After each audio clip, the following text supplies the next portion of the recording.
Most people look at an intersection and see a red light. Sarah Jenkins looked at an intersection and saw a kill zone.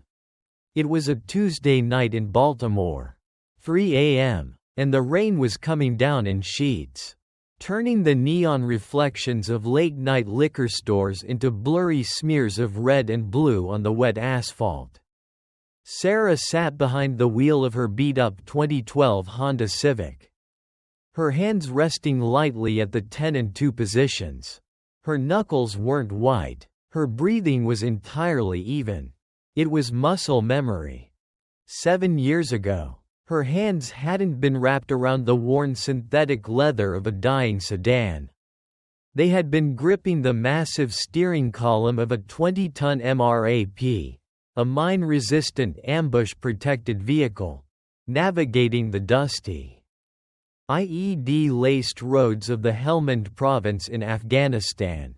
Back then, her job was simple but carried the weight of the world: keep the squad alive, spot the disturbed dirt, anticipate the ambush, drive through the fire. Now, she was just trying to drive through the week. She flicked her turn signal, the rhythmic tick-tick-tick loud in the quiet cab. She checked her rearview mirror out of habit. Clear. She checked her side mirrors. Clear. She was a ghost drifting through a sleeping city, returning from a grueling 14-hour shift at the logistics warehouse. Minimum wage. Maximum exhaustion. Sarah pulled into the cracked concrete driveway of her apartment complex, the headlights illuminating a rusted chain-link fence. She killed the engine. For exactly 60 seconds, she didn't move. She just sat in the cold, listening to the rain, letting the armor she wore for the world slowly fracture.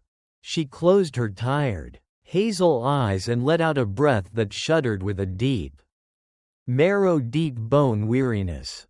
She wasn't just a veteran anymore. She was a widow. And worse, she was a mother failing to keep her head above water. Sarah unlocked the door to apartment 4B, stepping inside with the silent grace of a soldier. She bypassed the squeaky floorboard in the hallway, second nature by now, and walked straight to the tiny bedroom at the back. She gently pushed the door open. The soft glow of a Spider-Man nightlight illuminated the room. There, tangled in a mess of blankets, was Evan, 7 years old, a mop of messy brown hair that was identical to his father's, and a soft, rhythmic breathing that was the only thing keeping Sarah tethered to this earth. Sarah knelt beside the bed. She didn't touch him. She didn't want to wake him with her cold hands, but she hovered just close enough to feel the warmth radiating from his small body. In this brutal, unforgiving world, Evan was her only piece of heaven. He was the reason she endured the agonizing back pain from her old shrapnel wounds. He was the reason she swallowed her pride every day. "I've got you, buddy," she whispered into the dark. "Mama's got you, I promise." But as she walked out of the bedroom and into the cramped kitchen, the harsh reality of her promise stared her right in the face. The kitchen table was a graveyard of broken dreams and final notices. Past due, urgent, foreclosure warning. They were piled high, a mountain of paper that felt heavier than any armor plates she had ever worn. And then, there was the letter, unmarked, hand-delivered yesterday. Sarah picked it up, her jaw tightening. Mark, her late husband, had been a good man, but a foolish one. When the hardware store he managed went under, he didn't tell her. He tried to fix it himself. He went to the wrong people for a loan. Men who didn't work in banks. Men who worked in shadows. 3 months ago, Mark's car had mysteriously lost its brakes on a steep mountain pass. The police called it a tragic accident. Sarah knew better. But Mark's death hadn't erased the debt. The ledger, it seemed, was inherited. Sarah froze. It was 3:45 a.m. Nobody knocked on a door in this neighborhood at this hour unless someone was dead. Or someone was about to be. Her military instincts didn't just wake up, they exploded into her bloodstream. Adrenaline flushed away the fatigue. Her eyes darted to the kitchen drawer. 2 steps. She opened it silently, her hand wrapping around the cold, textured grip of her Sig Sauer P320. She racked the slide, a sharp, metallic clack, and held it behind her right leg. Out of sight. She moved to the door, peering through the scratched peephole. 2 men stood in the dimly lit hallway.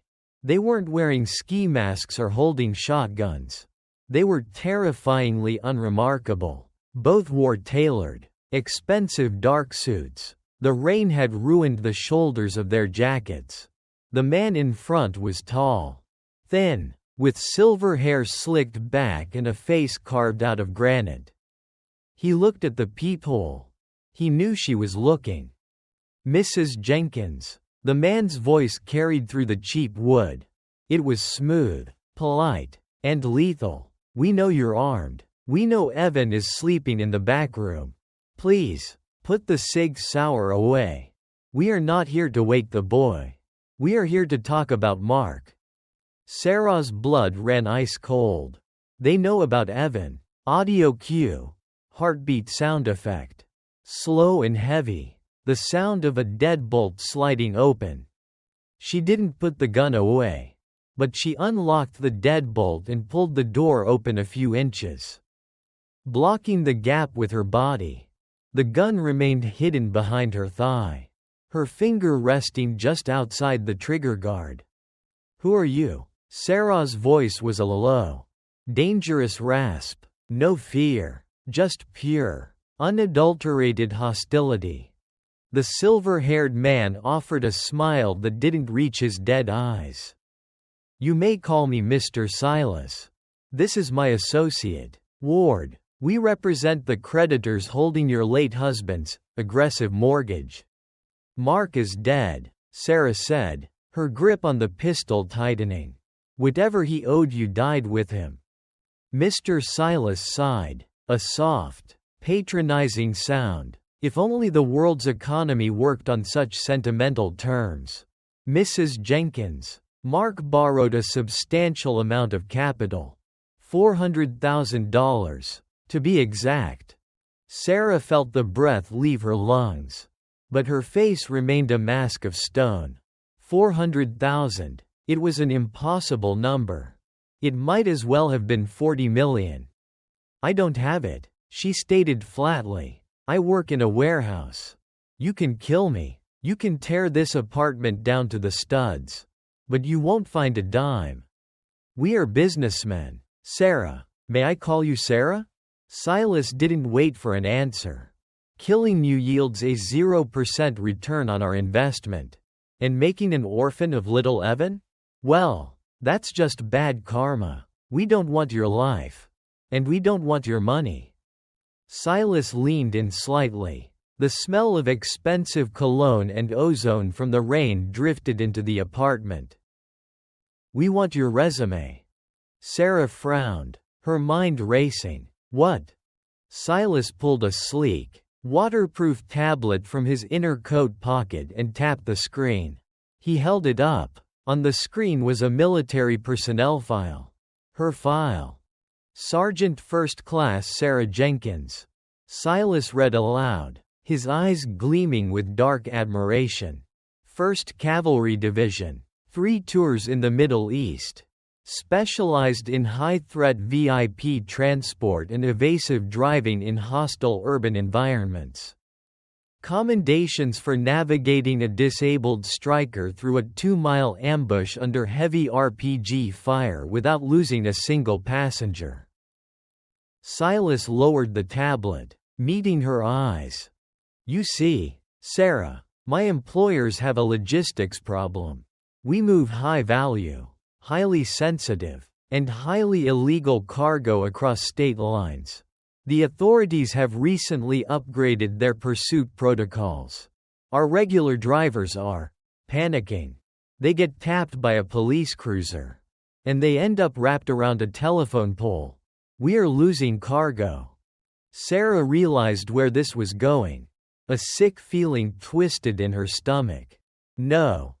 We need a driver," Silas continued, his voice dropping to a hypnotic, terrifying whisper. "We need someone who doesn't blink when the sirens start.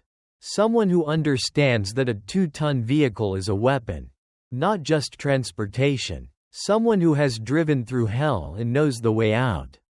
"I have a son," Sarah hissed, her eyes blazing. "I am not a criminal. I don't run drugs. I don't run guns. And I am not driving for you. Get off my porch before I put a hollow point through your Italian leather shoes." Ward, the massive man behind Silas, shifted his weight, his hand moving toward his jacket. Silas held up a finger, stopping him instantly. "I respect your maternal instincts, Sarah. Truly, I do," Silas said softly. He reached into his pocket and pulled out a small, glossy photograph. He handed it to her. Sarah took it with her left hand. Her heart stopped. It was a picture of Evan, taken earlier that day. He was playing in the schoolyard, swinging on the monkey bars. In the background, slightly out of focus, was Ward, standing by the fence, watching him. "You have a son," Silas agreed, the polite veneer stripping away to reveal the absolute monster underneath. "Which is exactly why you will drive for us. You will do 3 runs. High speed, high stakes. If you complete them, Mark's debt is cleared. You and Evan walk away forever." Silas took a step back into the shadows of the hallway. "A car will be waiting for you tomorrow night at 11 p.m. at the abandoned railyard on 5th Street. If you aren't there, Sarah, well, we won't come knocking next time." They turned and walked away, their footsteps echoing down the hall. Sarah stood alone in the apartment.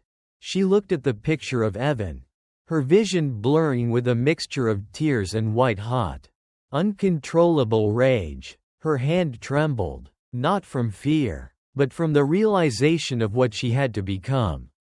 She was a mother trying to build a peaceful life. But they had just drafted a soldier back into a war. She wiped her eyes, her gaze hardening into steel. She looked down at her hands. They were steady again. The weight of the wheel was calling her back. And God help anyone who tried to stand in her way. 11 p.m. The abandoned CSX rail yard on 5th Street was a graveyard of rusting boxcars and forgotten industry. It smelled of wet iron, stale rain, and bad decisions. Sarah Jenkins stood in the shadows of a towering, graffiti-covered silo, the collar of her dark tactical jacket pulled up against the biting wind. She had dropped Evan off at Mrs. Gable's apartment down the hall, lying through her teeth about an emergency double shift at the warehouse. The light tasted like ash in her mouth, but it was a necessary poison. Headlights cut through the thick fog. A vehicle rolled into the clearing, its engine a deep, resonant growl that vibrated in Sarah's chest. It wasn't the flashy, neon-lit sports car you'd see in the movies. It was a 2019 Dodge Charger SRT Hellcat.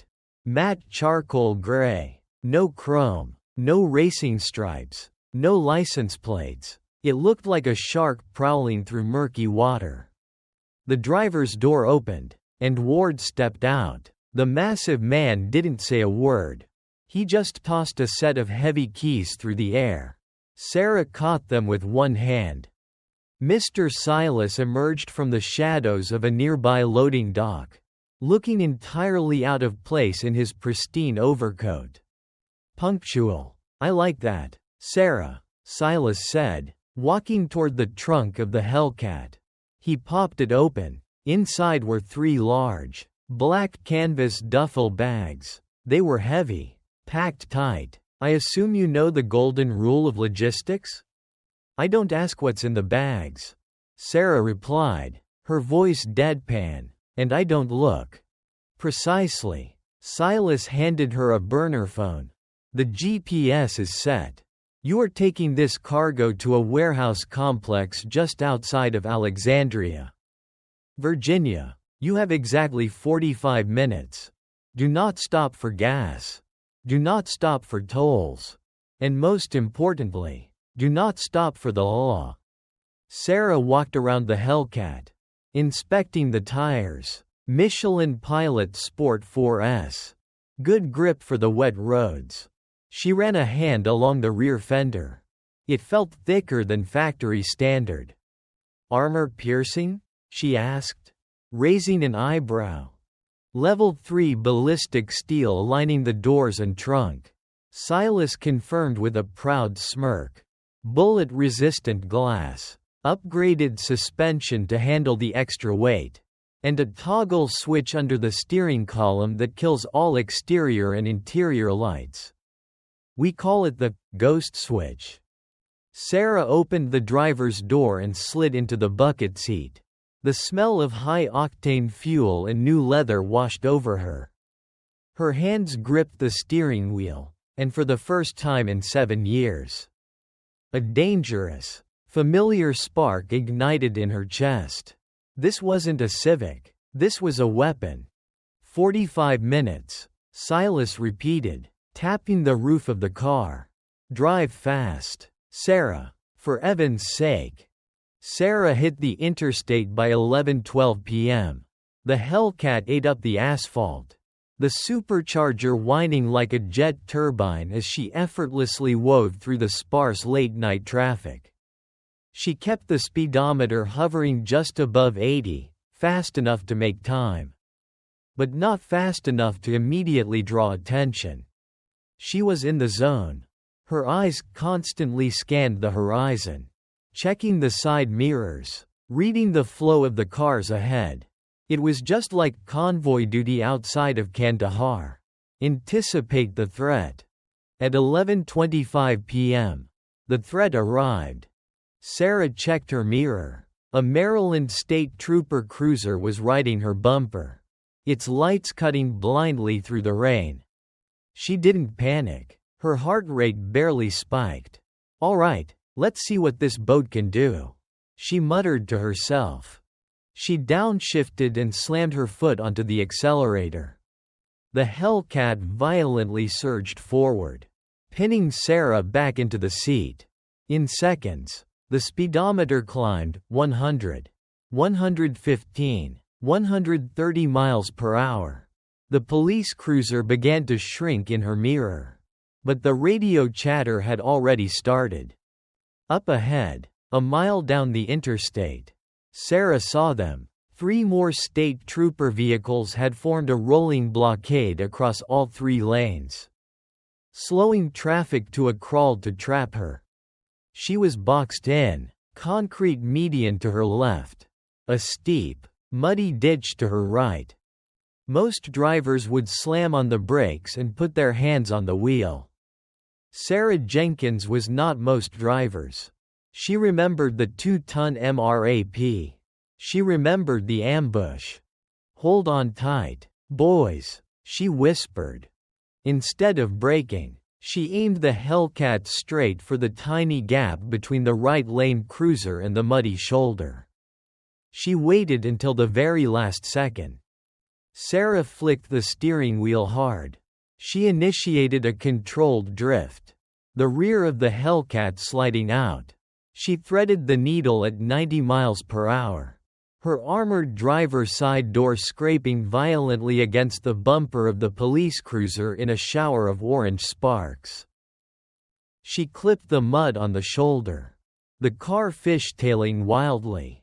For a terrifying second, it felt like the Hellcat was going to flip. But Sarah's hands were a blur of motion, counter-steering with perfect muscle memory precision. She caught the drift, the tires finding traction on the asphalt again, and launched the car past the blockade. She had breached the line, but now she had 4 angry state troopers on her tail, and a helicopter spotlight was likely minutes away. She needed to disappear.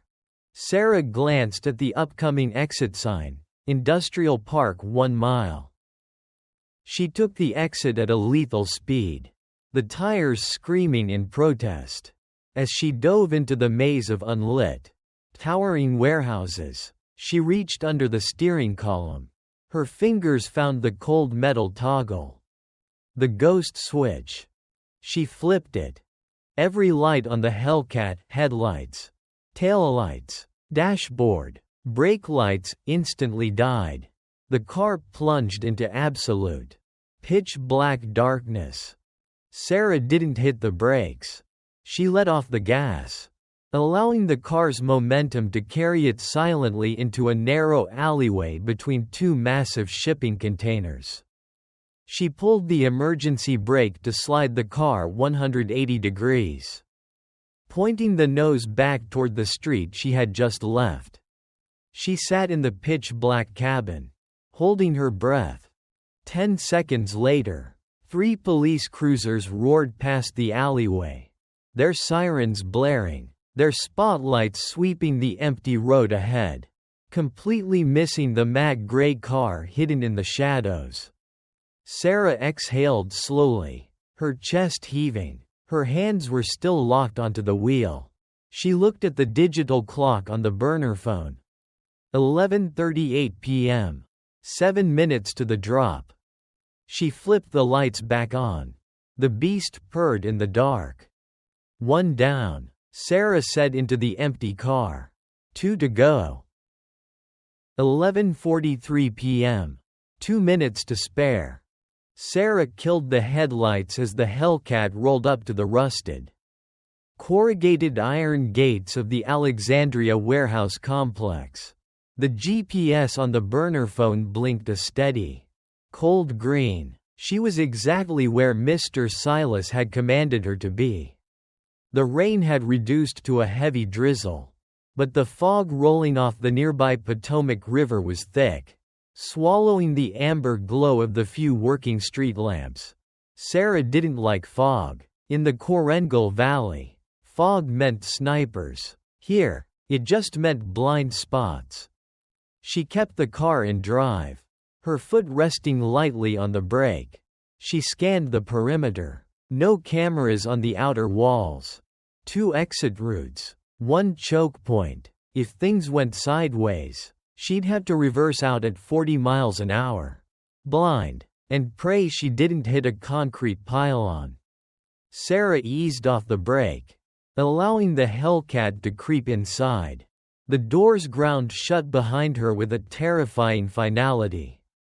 The warehouse was a massive, hollowed-out space smelling of motor oil, damp cardboard, and unwashed bodies. Parked in the center was a black Ford F-250 pickup truck. Leaning against it were 3 men. They didn't wear tailored suits like Silas. They wore leather, denim, and tactical vests. They looked like men who broke bones for a living and enjoyed the sound it made. The leader, a massive guy with a spiderweb tattoo wrapping around his thick neck, pushed himself off the truck. He had a custom 1911 pistol holstered openly on his hip. He gestured for her to cut the engine. Sarah didn't cut the engine. She put it in park but left the motor running. Rule number 1 of a hot extraction: never kill your ride. She stepped out of the Hellcat. The heavy, armor-plated door swinging shut behind her with a solid thud. The cold air bit at her face. But she stood tall, her posture completely rigid, shoulders squared, chin level, the posture of a sergeant first class. "You're late," the tattooed man growled, his voice like gravel in a blender. He spat a wad of chewing tobacco onto the concrete floor. "Silas usually sends a professional, not a soccer mom." Sarah didn't blink. It's 11:44. I'm a minute early. Pop your trunk. I have a schedule to keep. The two men behind the leader chuckled, shifting their weight, hands hovering near their waistbands. The leader's eyes narrowed. He took a slow, deliberate step toward her, towering over Sarah by at least 8 inches. Maybe I want to check the merchandise first, he sneered, reaching out a thick, grease-stained hand toward the Hellcat's trunk. Maybe I want to see what else Silas sent me. Before the man's hand could even graze the matte gray paint of the car, Sarah moved. It was a blur of calculated violence. She didn't draw her Sig Sauer. Instead, she stepped into his personal space, grabbed his outstretched wrist with her left hand, applying a brutal, agonizing pressure point twist, and drove the heel of her right palm hard into his sternum. The giant stumbled backward, slamming into the side of the Ford F-250. His face twisted in shock and sudden pain. His two goons instantly reached for their weapons. "Ah," Sarah said, her voice dropping to a terrifyingly calm, deadpan frequency. Her hand was now resting inside her jacket, firmly gripped around her own pistol. "Draw on me, and I put a hollow point through your boss's left kneecap before your guns even clear leather. Then I get back in my reinforced, bulletproof car, and I run you both over. It's up to you. I really don't care either way." The warehouse fell deathly silent. The only sound was the low, steady purr of the Hellcat. Sarah locked eyes with the tattooed leader, who was currently rubbing his chest, staring at her as if she were a ghost. He wasn't looking at a scared widow anymore. He was looking at a predator. "The bags are in the trunk," Sarah stated, her voice icy. "Take them, or I leave with them." 5 seconds. The leader swallowed hard, the bravado completely drained from his face. He nodded to his men. "Stand down. Just get the bags." Sarah popped the trunk remotely from her keys. The two goons quickly grabbed the 3 heavy duffel bags, throwing them into the truck without breaking eye contact with her. As soon as the trunk clicked shut, Sarah slid back into the driver's seat. She threw the Hellcat into reverse, spun the wheel, and gunned the engine. The warehouse doors were already opening. She shot out into the wet, foggy night, not looking back. A mile down the road, Sarah finally pulled over into a deserted gas station. Her hands, rock steady during the confrontation, suddenly began to shake violently. The adrenaline crash hit her like a physical blow. She gripped the steering wheel so tight her knuckles turned white, leaning her forehead against the cool leather. She closed her eyes, and the image of Evan's face flashed in her mind. His messy brown hair, the Spider-Man nightlight. "One down," she thought, her breathing ragged. "I survived. 1 down. 2 to go. I can do this. I have to do this." Sarah flinched. She looked at the passenger seat. The burner phone Silas had given her was lighting up. An unknown number. She took a deep breath, steadying her trembling hands, and picked it up. "It's done," she said flatly. "Cargo delivered. 0 casualties."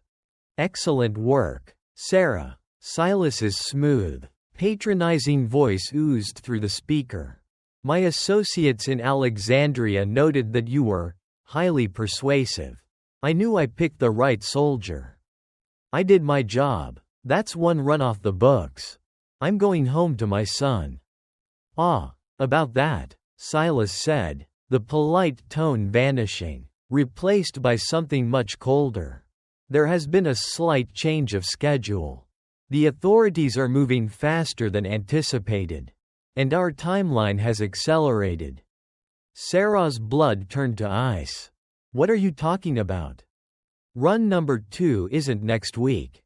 "Sarah, Silas purred. It's tonight. In 20 minutes. I'm sending you a new set of coordinates. No. Sarah slammed her hand against the steering wheel. That wasn't the deal. I need to get back to Evan. Evan is sleeping soundly at Mrs. Gable's apartment. Silas interrupted, his voice a lethal whisper. My man Ward is currently parked across the street, ensuring he remains perfectly safe. Do you understand what I'm saying, Sarah? Sarah stopped breathing. A cold sweat broke out across her neck. They were watching her boy right now. The coordinates are in your phone.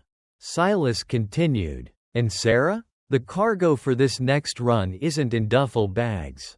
It's a passenger. And half the eastern seaboard is looking for him.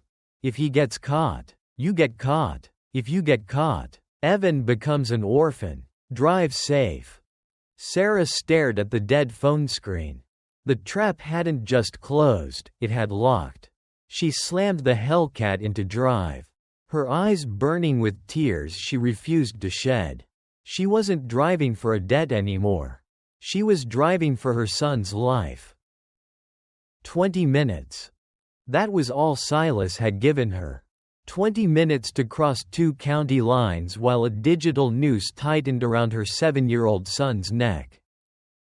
Sarah drove like a demon possessed. The matte gray Hellcat tore through the slick, rain-swept backroads of Virginia, a phantom blurred by speed and spray. Her hands gripped the leather wheel with white-knuckled intensity. Her mind, usually a disciplined fortress of tactical calculation, was a chaotic storm of terror and rage. Ward is watching Evan. The thought was a physical ache in her chest. She pushed the accelerator harder. The speedometer needle buried itself past 110. She didn't care about state troopers anymore. If a cop pulled in front of her now, she wouldn't try to outmaneuver them. She would run them straight off the asphalt.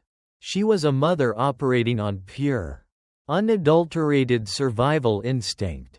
The coordinates Silas sent led her off the main highway and down a crumbling, pothole-ridden stretch of asphalt surrounded by dense, skeletal pine trees. At the end of the road, glowing like a dying ember in the dark, was the neon sign of the Starlight Motel. The R and the L were burnt out, leaving it to spell Santa-ite.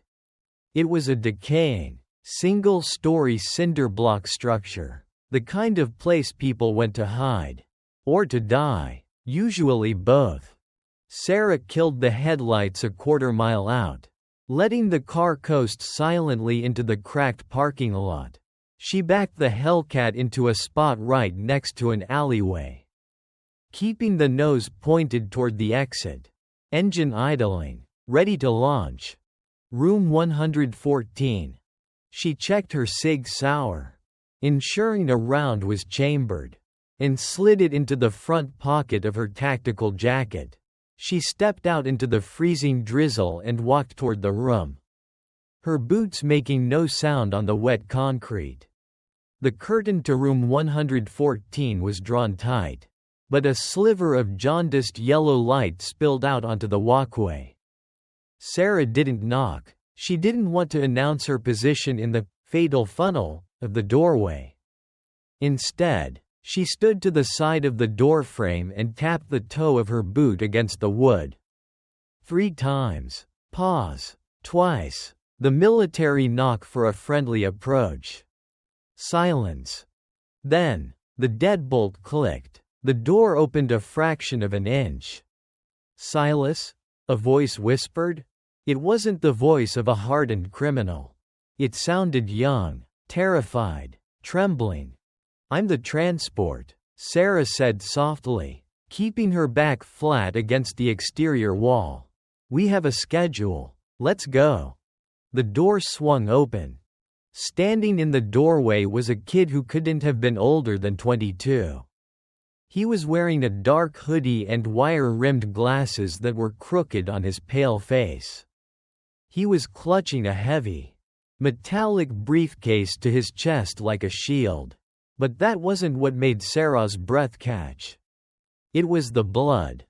The left side of his gray hoodie was soaked in a dark, spreading stain of crimson. He was leaning heavily against the doorframe, his skin the color of dirty snow. "You're late," the kid gasped, stumbling forward. Sarah caught him by the shoulder before he hit the concrete. He felt terribly light. "I was given 20 minutes. I made it in 14. Who shot you? Does it matter?" he wheezed, coughing. A fine mist of blood dotted his pale lips.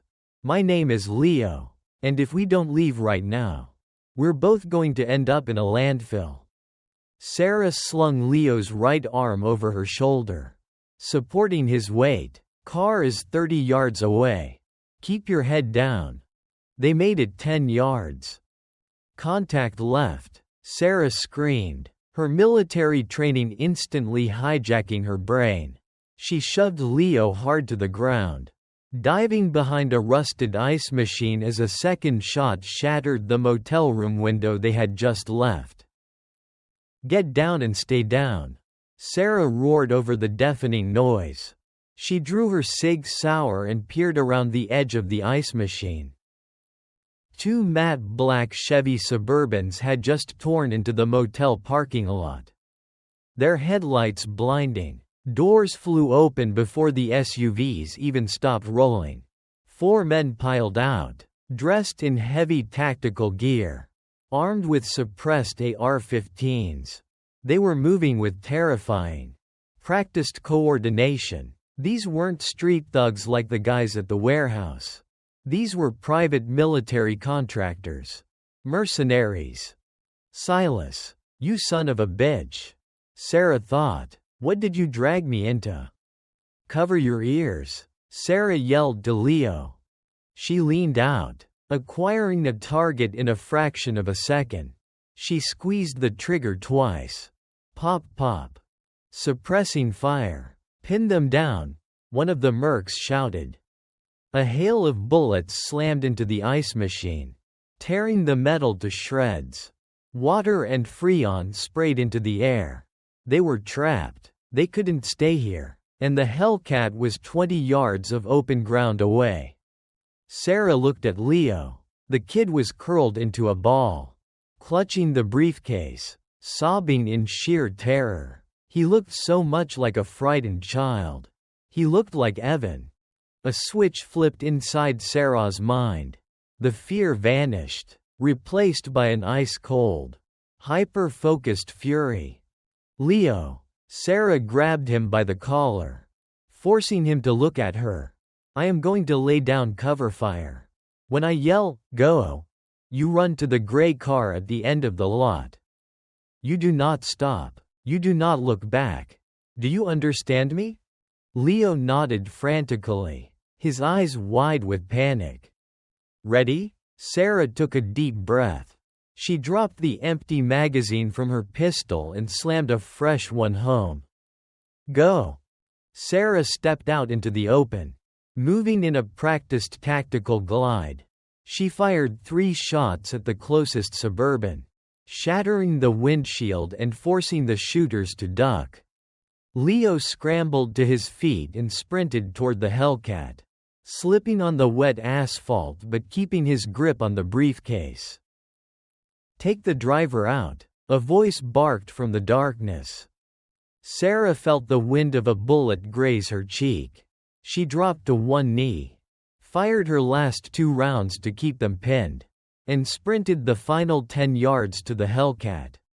She threw the door open, grabbed Leo by the hoodie, and violently shoved him into the passenger seat. She dove behind the wheel, slamming the heavy, armored door shut just as a barrage of assault rifle fire hammered into the side of the car. "Get your head between your knees," Sarah screamed. She slammed the car into drive and stomped the accelerator to the floor. The 707 horsepower engine roared like a waking dragon. But one of the black Suburbans had pulled forward, blocking the exit. Sarah didn't even touch the brakes. Brace for impact. The reinforced front end of the Hellcat slammed into the side of the 3-ton Suburban at 40 miles an hour. The sheer kinetic force lifted the SUV onto 2 wheels, shoving it violently out of the way. Sparks rained down like fireworks as the Hellcat scraped past, the engine screaming in protest. Sarah wrenched the steering wheel, fishtailing out of the parking lot and launching the car onto the pitch-black highway. They were out. Sarah kept the pedal floored until the speedometer hit 130 miles per hour, putting miles between them and the Starlight Motel in seconds. The cabin of the Hellcat smelled of burnt rubber, cordite, and copper. She glanced over at the passenger seat. Leo was slumped against the cracked window, his breath coming in shallow, ragged gasps. The blood stain on his hoodie had doubled in size. "Stay with me, kid," Sarah barked, her hands gripping the wheel. "You die in my car. Silas kills my son. I will not let you die. Do you hear me?" Leo let out a weak, wet cough. He looked at her, his eyes glassy and unfocused behind his crooked glasses. They weren't cops," Leo whispered, his voice barely audible over the roar of the engine. "I noticed," Sarah said grimly, scanning her mirrors for headlights. "Who were they?"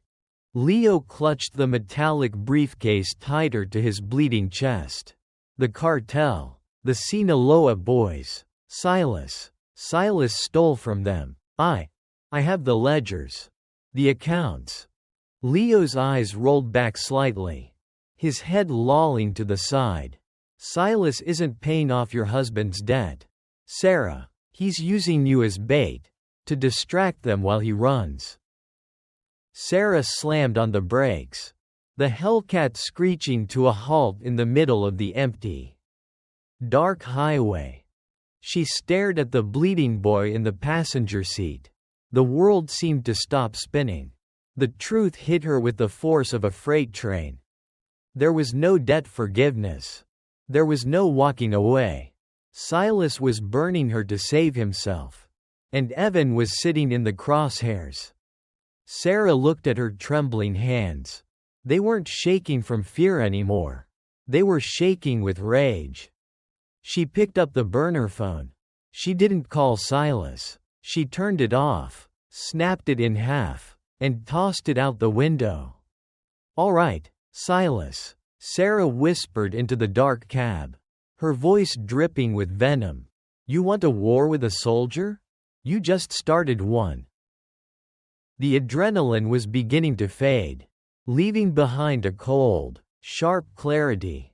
Sarah Jenkins navigated the matte gray Hellcat off the main highway and deep into the industrial underbelly of Baltimore.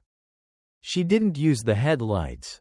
She drove by memory and the faint, amber glow of distant street lamps cutting through the fog. Beside her, Leo was fading fast. His breathing was a wet, shallow rattle. The metallic briefcase was still locked in a death grip against his chest, but his fingers were growing pale and slack. "Stay awake, Leo," Sarah commanded, her voice cutting through the dark cabin like a whip. "Do not close your eyes." I'm cold," Leo mumbled, his head rolling against the cracked ballistic glass. Sarah needed a sanctuary. Going home was suicide. Ward was there. Hospitals were out of the question. Gunshot wounds meant mandatory police reports. And the cartel likely had eyes on every in the city. She needed a place completely off the grid. She remembered Mark. Before the hardware store went under, he used to rent a cheap, corrugated steel garage in the shipyard district to store excess inventory. It was windowless, forgotten, and most importantly, it had a heavy padlock that she still had the key for on her keyring. Sarah pulled the Hellcat into the pitch-black garage and killed the engine. The silence that followed was deafening, broken only by Leo's ragged breathing. She pulled the metal door shut behind them, plunging them into absolute darkness. Before flicking on a small, red-lens tactical flashlight she kept in her jacket pocket. The red light wouldn't bleed through the cracks of the garage door. "All right, kid," Sarah muttered, moving with ruthless efficiency. She popped the trunk, grabbed one of Silas's duffel bags, and dumped the cash inside onto the oily concrete floor without a second glance. She needed the bag. She sprinted to the passenger side and yanked the door open. "Come on, out." She half-carried, half-dragged Leo out of the car and laid him flat on the cold concrete. She unzipped her tactical jacket and pulled out a vacuum-sealed olive-drab pouch. Her IFAK, individual first aid kit. She never went anywhere without it. A habit from Helmand Province that was about to save this kid's life. Sarah cut Leo's blood-soaked hoodie open, exposing his pale chest and shoulder. The entry wound was just below the clavicle, a neat, dark hole. She gently rolled him onto his side. "Good news," Sarah grunted, her hands coated in his blood. "Through and through. The bullet didn't bounce around your ribcage. Bad news is, it nicked a vein. You're leaking fast." Am I dying?" Leo gasped, his eyes wide with unfiltered terror. "Not on my watch," Sarah replied coldly. She ripped open a packet of quick-clot combat gauze. "This is going to burn like hell. Leo, bite down on your jacket." Leo barely got the fabric into his mouth before Sarah shoved the chemically treated gauze directly into the bullet wound, packing it deep into the muscle tissue to stop the arterial bleeding. Sarah held absolute, bone-crushing pressure on the wound for 3 agonizing minutes. She didn't blink. She didn't offer comforting words. She just watched the clock on her wristwatch, her face a mask of stone. When the bleeding finally slowed to a sluggish ooze, she strapped a tight pressure dressing over his shoulder, securing it with medical tape. She sat back on her heels, wiping a streak of sweat and blood from her forehead. Leo was unconscious, but his breathing had steadied. He would live. Sarah turned her attention to the metallic briefcase lying on the floor next to the pile of cartel cash. She picked it up. It was heavy, secured by a dual biometric lock. She looked at Leo's limp hand. Sarah opened the case. There were no stacks of $100 bills inside. No bags of white powder. Instead, nestled in custom-cut foam, were 3 heavy-duty encrypted hard drives and a thick, leather-bound ledger. Sarah opened the ledger. Her eyes scanned the columns of numbers, offshore bank routing codes, and shell company names. It didn't take a forensic accountant to understand what she was looking at. This was the Sinaloa cartel's entire East Coast money laundering network. The crypto keys on those drives were likely worth hundreds of millions, maybe billions, of dollars. "Silas, you arrogant fool," Sarah whispered to the empty room. The picture finally came into terrifying focus. Silas owed the cartel. He couldn't pay. So, he stole their bank to buy his way out. He hired Sarah, a disposable widow with a military record, to drive a flashy, armored Hellcat around the city as a loud, aggressive decoy, while the cartel mercenaries were busy chasing her and shooting at her. Silas was probably slipping out the back door, getting ready to make a trade. And if Sarah died in the process? Silas wouldn't care. To him, she was just a smoke grenade. But Silas had made a fatal miscalculation. He had underestimated a mother's love. And he had forgotten that before she was a widow, before she was a warehouse worker, she was a soldier who specialized in navigating through ambushes. Sarah looked at the hard drives. This wasn't just a ledger anymore. It was her leverage. Silas thought he held all the cards because he had Ward watching Evan. But right now, Silas didn't have the drives. The cartel didn't have the drives. Sarah did. She was no longer the bait. She was the bank. She stood up, her silhouette illuminated by the red tactical light. She walked over to the Hellcat and opened the trunk. She pushed the bags of decoy cash aside and reached into the hidden compartment Silas had shown her. She pulled out 2 spare magazines for her pistol, a tactical vest, and a heavy, matte black Mossberg 590 pump-action shotgun. "Rest up, Leo," Sarah said quietly, slinging the shotgun over her shoulder and grabbing the briefcase. "I have to go make a withdrawal." She wasn't going to run anymore. She was going to tear Silas's world apart, piece by piece, until her son was safe. Sarah Jenkins didn't have time to panic. Panic was a luxury for civilians. She knelt beside Leo's unconscious body. He was pale, but the bleeding had stopped. She reached into the pocket of his blood-stained jeans and pulled out a sleek, unlocked smartphone. She wiped a smear of blood off the screen and scrolled through the recent calls. There it was, Silas. She hit dial and put the phone to her ear. It rang twice. "Leo." Silas's voice clipped through the speaker. He didn't sound smooth or patronizing anymore. He sounded tense, frantic. "Tell me you have the drives. The Mexicans are tearing the city apart." "Leo is currently indisposed," Sarah said. Her voice was terrifyingly calm. A dead, flat baritone that echoed in the empty garage. "Sarah," Silas breathed, trying to recover his composure. You survived the Starlight." "I did. Your cartel friends are missing a Suburban, by the way. And I have the briefcase."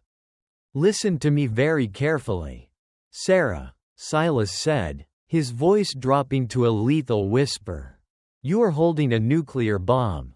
If you don't bring those drives to me right now, the Sinaloa cartel will skin you alive. And if they don't, I will. Remember who is sitting outside your neighbor's apartment." Sarah didn't flinch. She racked the pump of her Mossberg 590 shotgun with one hand, letting the sound carry through the phone's microphone. "Let me explain the new rules of engagement, Silas," Sarah said, her tone absolute zero. "I looked at the ledgers. I know you stole from the cartel to cover your own debts. You don't have an army. You're a desperate man running out of time. So here is the deal.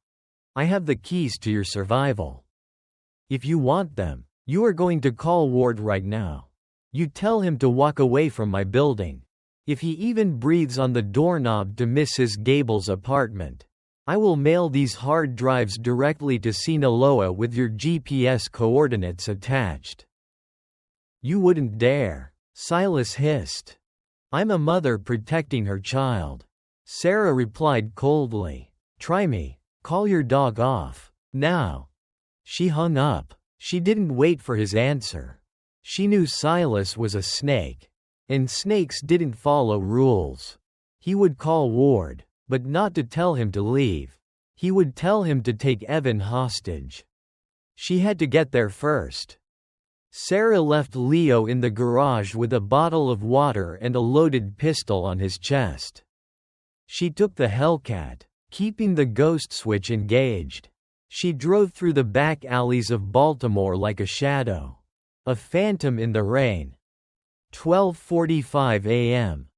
She parked 3 blocks away from her apartment complex, hiding the matte gray beast behind a condemned laundromat. She grabbed the Mossberg, slung it tight across her back, and checked her Sig Sauer. 1 in the chamber, 15 in the magazine. She moved on foot. The rain had picked up again. A cold, relentless downpour that masked the sound of her tactical boots hitting the pavement. Audio cue. The sound of heavy rain and distant thunder. The music shifts to a suspenseful, creeping string section. The sound of soft, squelching footsteps. She didn't use the front door of her building. She knew the fatal funnels. She slipped into the narrow, trash-filled alley beside the complex and leapt up, catching the rusted bottom rung of the fire escape. She hoisted herself up with practiced ease, her muscles burning but her mind razor-sharp. 3rd floor, 4th floor. She crept along the wet metal grate, approaching the hallway window that looked out onto the 4th floor. She peered through the grimy glass. There he was. Ward, the massive enforcer in the tailored suit. He was standing right outside Mrs. Gable's door. Apartment 4C. He was holding a suppressed pistol in his right hand, his left hand reaching for the doorknob. Silas had given the order. Sarah's blood boiled, but her heart rate stayed slow. Breathe in, breathe out, execute. Sarah slipped through the window like a ghost. She was 10 feet behind Ward. She didn't draw her gun. A gunshot, even suppressed, might wake Mrs. Gable or Evan, causing panic. This needed to be intimate. It needed to be silent. She closed the distance in 3 silent, gliding strides. Ward, focused entirely on picking the lock of the apartment door, never heard her coming. Sarah struck like a viper. Her left arm shot around Ward's thick neck, the crook of her elbow locking directly over his windpipe, sinking deep into the carotid arteries. Her right hand clamped behind his head, pushing it forward, locking the blood choke, a perfect, textbook rear naked choke. At the same time, she drove her knee hard into the back of his knee, collapsing his posture and dragging the giant man backward, away from the door. Ward panicked. His eyes went wide. He tried to raise the suppressed pistol, but Sarah violently twisted her hips, slamming his gun hand against the wall and forcing him to drop the weapon. Ward was huge, easily pushing 250 pounds.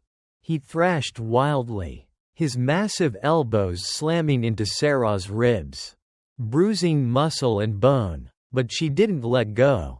She clamped her jaw, closed her eyes, and squeezed with every ounce of strength she had gained from carrying 70-pound rucksacks across the Afghan desert. "Shush," Sarah whispered directly into his ear, her voice cold and absolute. "Go to sleep, go to sleep."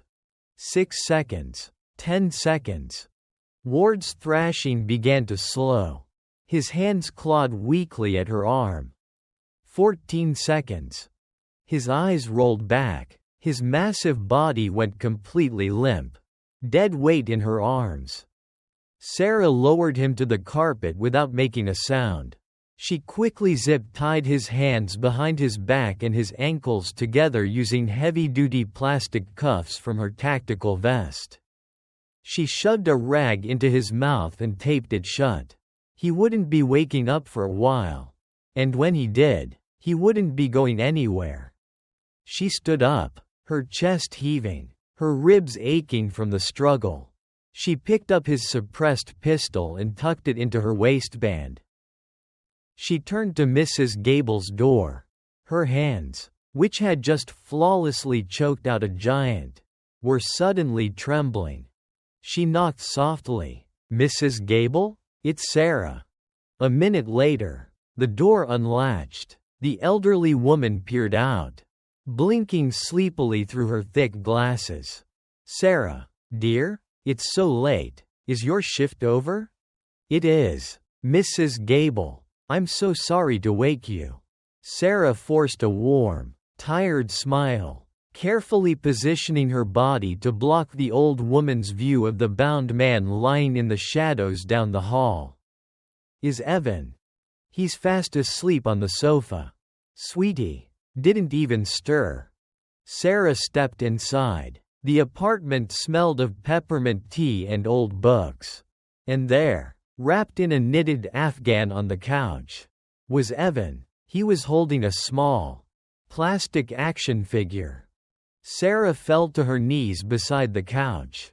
She didn't care about the blood on her hands or the dirt on her clothes. She pressed her forehead against Evan's warm cheek and closed her eyes. A single tear broke free, tracing a hot path down her cold face. She had him. He was safe. "Hey, buddy," she whispered, scooping his sleeping form into her arms. He mumbled something unintelligible and buried his face in her shoulder, instantly relaxing into his mother's embrace. "Thank you, Mrs. Gable," Sarah said softly, standing up with Evan in her arms. "I've got him now." She carried him out of the apartment, stepping cleanly over Ward's unconscious body in the hallway. She didn't look back. She had her son, but the war wasn't over. Silas was still out there, and the cartel was still hunting. She couldn't go back to her old life, that apartment, that identity. It was all compromised. Sarah secured Evan in the back seat of the hidden Hellcat, wrapping him in a dry blanket. She climbed into the driver's seat, the Mossberg resting in the passenger seat next to the briefcase full of hard drives. She wasn't a widow running from debt anymore. She was a mother with an armored car, an arsenal of weapons, and the biggest bargaining chip in the criminal underworld. "All right, Silas," Sarah said to the rearview mirror, her eyes burning with a dangerous, lethal fire. "Let's finish this." 1:30 a.m. Sarah carried a deeply sleeping Evan into the windowless, corrugated steel garage. She laid him gently on a makeshift bed of clean-moving blankets she had found in the corner. Placing her own tactical fleece jacket over his small shoulders, she gently slipped a pair of heavy-duty, noise-canceling shooting earmuffs over his head.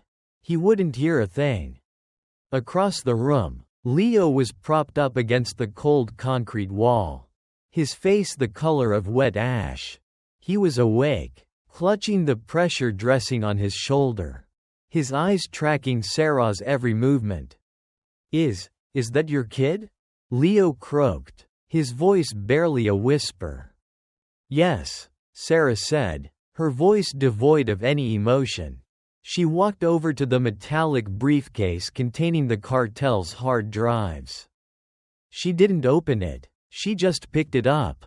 "And because of you. And because of Silas. He has a target on his back." Leo swallowed hard, looking down at his bloody hands. "I didn't know, Sarah. I swear. I'm just an IT guy. Silas said it was a simple data extraction." "You're an accessory to a theft that nearly got my son killed." Sarah corrected him, her eyes as cold as a winter night in Kabul. She walked over to Leo and crouched down, placing the heavy Mossberg 590 pump-action shotgun on the floor beside him. "I am locking this garage from the outside," Sarah stated, looking dead into Leo's terrified eyes. "You have food, water, and that shotgun. If anyone other than me opens that door, you point it at the center of their chest and you pull the trigger. If you let anyone near my son, I will make what the cartel did to you look like a paper cut. Do we understand each other?" Leo nodded frantically, his hand trembling as it rested on the cool metal of the shotgun barrel. "I got him, Sarah, I swear." Sarah stood up. She took the briefcase, slid her Sig Sauer into her tactical holster, and walked back to the matte gray Hellcat. She was leaving her heart in this garage. The woman stepping into the driver's seat wasn't a mother anymore. She was a weapon. Sarah drove to the highest point in the city, the top deck of the unfinished Century parking structure. It was a massive, 10-story concrete monolith on the edge of the financial district. Open to the elements. No security cameras. Only 2 spiraling ramps leading up. A perfect kill zone. She parked the Hellcat perfectly in the center of the top deck. The nose pointed toward the exit ramp. She kept the engine running. The ghost switch disengaged. Her headlights cut 2 blinding cones of white light through the dense, freezing fog. She picked up Leo's burner phone. It was time to pull the strings. She dialed the number Silas had used to call Leo. Silas picked up on the first ring. "Silas," Sarah said, her voice echoing slightly in the vast, empty concrete structure. "Century parking structure. Top deck. You bring yourself. And I give you the drives. You try to flank me. I throw the briefcase off the edge and into the river. 10 minutes. She hung up before he could respond. Then, she opened the call log and found the last number Leo had dialed before the Starlight Motel ambush. The cartel's cleanup crew. She dialed. A gruff voice answered in rapid Spanish. "I don't speak Spanish," Sarah interrupted smoothly. "But I speak Ledger. I have the drives Silas stole from you. And I have Silas. Century parking structure. Top deck. Come get your trash." She hung up, dropping the phone onto the concrete and crushing it under the heel of her tactical boot. The trap was set. At exactly 1:55 a.m., the low growl of heavy engines echoed up the concrete ramps. Sarah sat behind the wheel of the Hellcat, her hands resting at 10 and 2. Her breathing was perfectly even. Muscle memory. Headlights breached the top deck. 2 sleek, black Mercedes SUVs rolled up the ramp, tires squealing softly on the wet concrete. They fanned out, stopping 30 yards in front of the Hellcat, blocking her forward escape route. The doors opened. 6 men stepped out, armed with submachine guns. And then, stepping out from the passenger side of the lead vehicle, was Silas. He looked haggard, the rain instantly ruining his expensive suit. His silver hair plastered to his forehead. He held a silver revolver. But his hands were shaking. "Sarah," Silas yelled over the wind, shielding his eyes from her blinding high beams. "Turn the car off. Step out with the briefcase." Sarah rolled her armored window down exactly 2 inches. "The drives are right here." "Silas," she yelled back, tapping the metallic case resting on her passenger seat. "Walk over and get them." Silas sneered, signaling 2 of his men to advance. "You really thought you could outplay me? Sarah? A warehouse worker? You're out of your depth." "I'm a soldier, Silas." Sarah's voice dropped, carrying a deadly, prophetic weight. "And a soldier always checks their 6." Silas spun around, his face draining of all color. The 3 black Suburbans, the same cartel hit squad from the motel, tore onto the roof. Blocking the descending ramp, they didn't issue warnings. They didn't ask for the briefcase.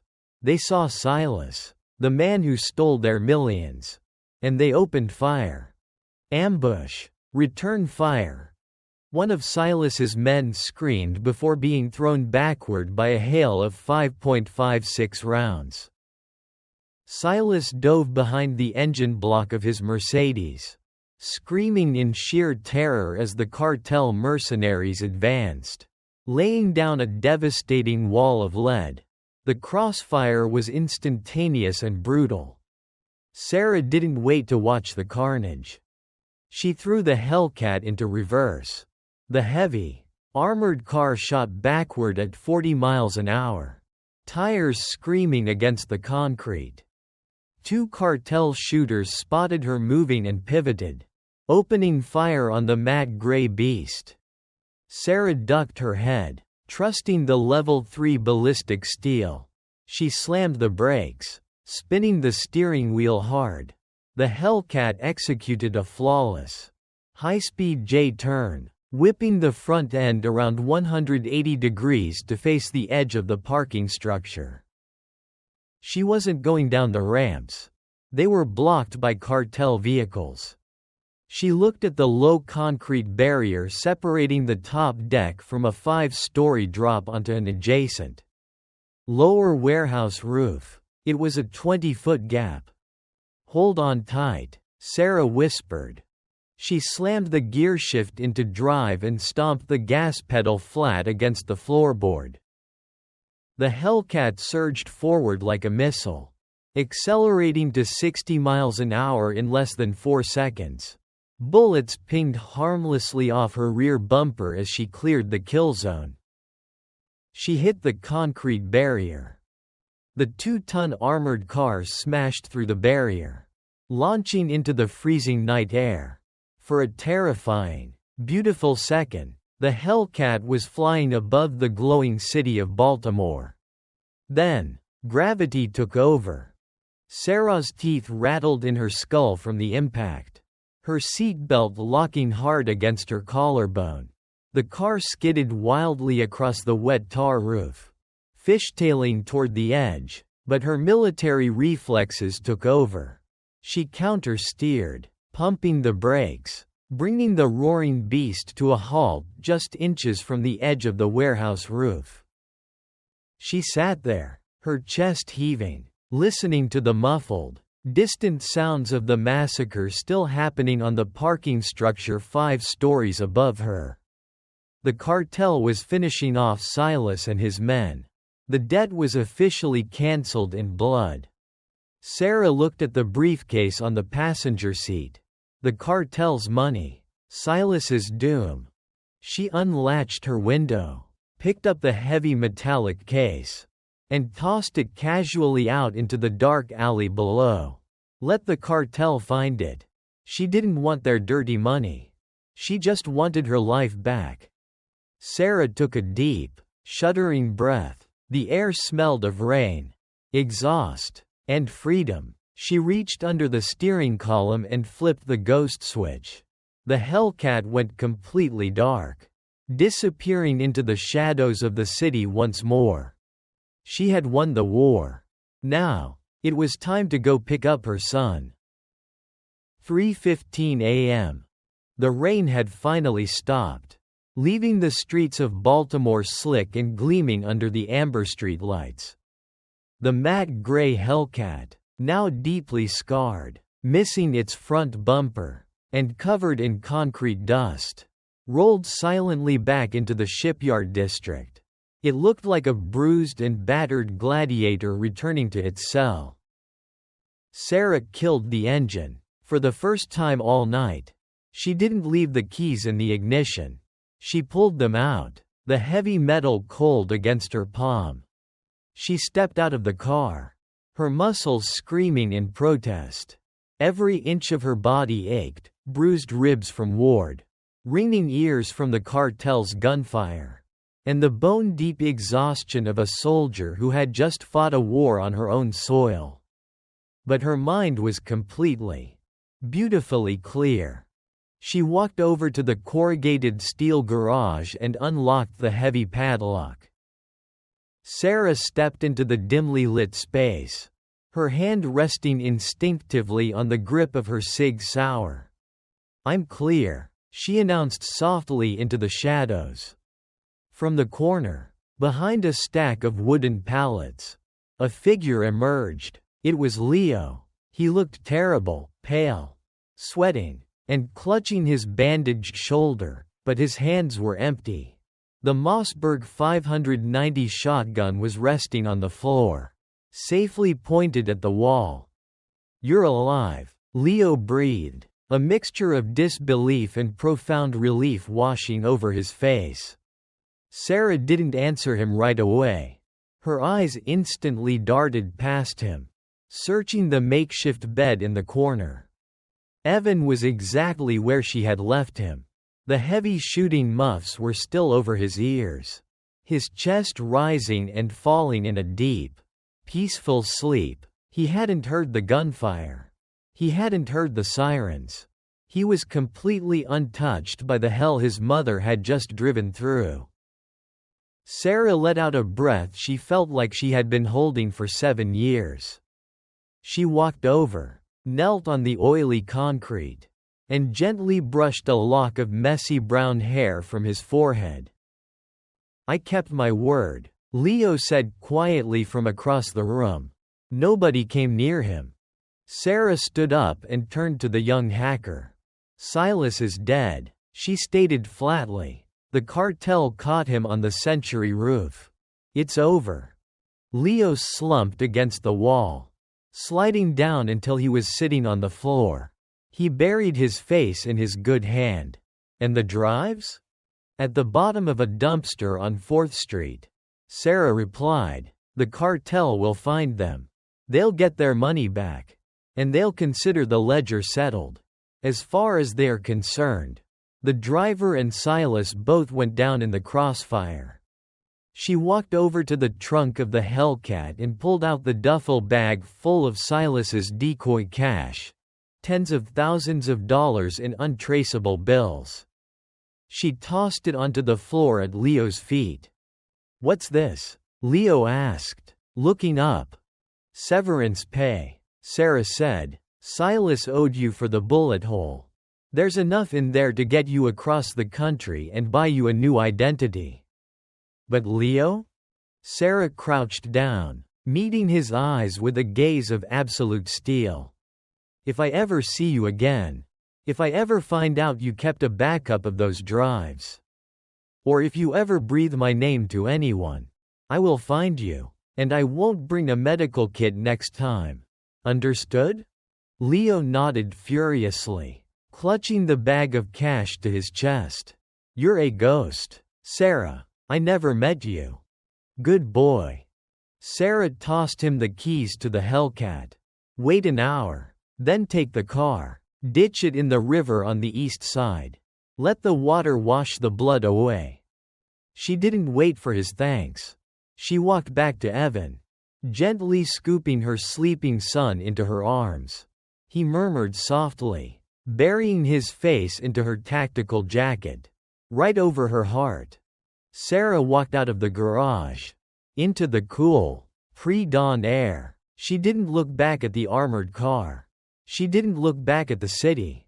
She just held her son tight and started walking toward her beat-up 2012 Honda Civic parked 3 blocks away. 6 months later, the morning sun filtered through the large bay windows of a small, wood-paneled cabin in the Cascade Mountains of Oregon. It smelled of pine needles, fresh coffee, and maple syrup. Sarah Jenkins stood at the stove, a spatula in hand, flipping a pancake. She was wearing comfortably worn jeans and a flannel shirt. The dark circles under her eyes were gone. The hyper-vigilant tension that used to lock her shoulders into stone had finally melted away. "Mom, look!" Evan burst into the kitchen, wearing a pair of oversized rubber boots and holding a jar filled with dirt and a very confused-looking beetle. He had grown an inch, his face tanned from hours spent playing in the woods, far away from the smog and concrete of Baltimore. "That is a very impressive specimen, buddy," Sarah smiled, genuinely and warmly. "But the beetle stays on the porch. Deal?" "Deal," Evan beamed, running back out the screen door, the spring slamming shut behind him with a cheerful thwack. Sarah turned back to the stove. She plated the pancakes and poured herself a mug of black coffee. She walked over to the window, leaning against the wooden frame, and looked out over the vast, untouched expanse of the pine forest. There were no past due notices on the kitchen table. Mrs. Gable had received a very generous, anonymous envelope full of cash before Sarah left town. And Mark's debt? That had burned up on the top deck of a parking garage halfway across the country. Sarah took a sip of her coffee. Her eyes briefly dropped to her hands. They were calloused, scarred from a lifetime of war and a single night of hell. She remembered gripping the wheel of the MRAP in Afghanistan. She remembered the white-knuckled terror of steering the Hellcat through a hail of gunfire. But as she watched Evan chase a butterfly across the green lawn, bathed in the golden morning light, her hands completely relaxed. She wasn't a soldier anymore. She wasn't a getaway driver. She was just a mother. And for the first time in her life, the road ahead was completely, beautifully clear.